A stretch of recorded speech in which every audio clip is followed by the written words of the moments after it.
Ako nga pala si Lopet at ito ang aking kwento.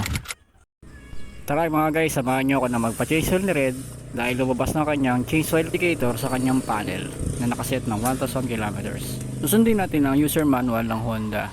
First change oil niya to sa loob ng 3 months na naka-indicate sa first coupon ng pre-labor ng kasa. Nakatawag na rin tayo sa kasa at available na mekaniko. Tara na, pupunta na tayo ng kay Servico Tanay para magpa-change oil at gear oil. Malapit lang sa amin to, mga 5 to 6 kilometers, kaya hindi ko na nagbi-video kasi wala naman akong tagahawak ng camera. Kaya nandito na ako ngayon sa kay Servico. Check ko kung meron silang binibentang langis. At dahil nga wala silang binibentang langis at naubusan sila ng stock, pinadiretso na muna ako sa Honda para bumili ng langis. Siyempre maglalakad na lang tayo muna kasi nga one way yun. Aksaya lang sa gasolina kasi nga ikot pa tayo sa palengke. Kaya mag-aantay muna tayo ng ating time. Kasi nga may nauna pa sa atin na nakapwesto at may ginagawa pa si kuya. Kaya check muna natin yung warranty at coupon natin. At syempre habang nag-aantay, nakikichismis muna tayo kay kuya kung ano mga dapat natin gawin.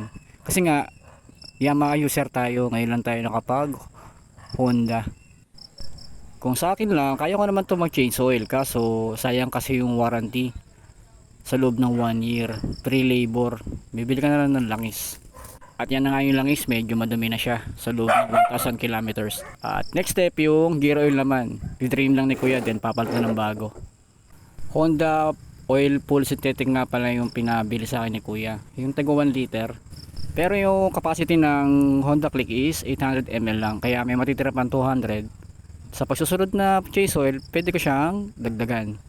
Din ipon na lang din hanggang makabuo tayo ulit ng 800 ml. Napirma na rin ni kuya yung coupon at nakapirma na rin ako. Balik na lang daw after 2,500 kilometers para sa susunod na change oil. Bali ang halaga nung nagastos ko is 425 para sa engine oil at sa gear oil.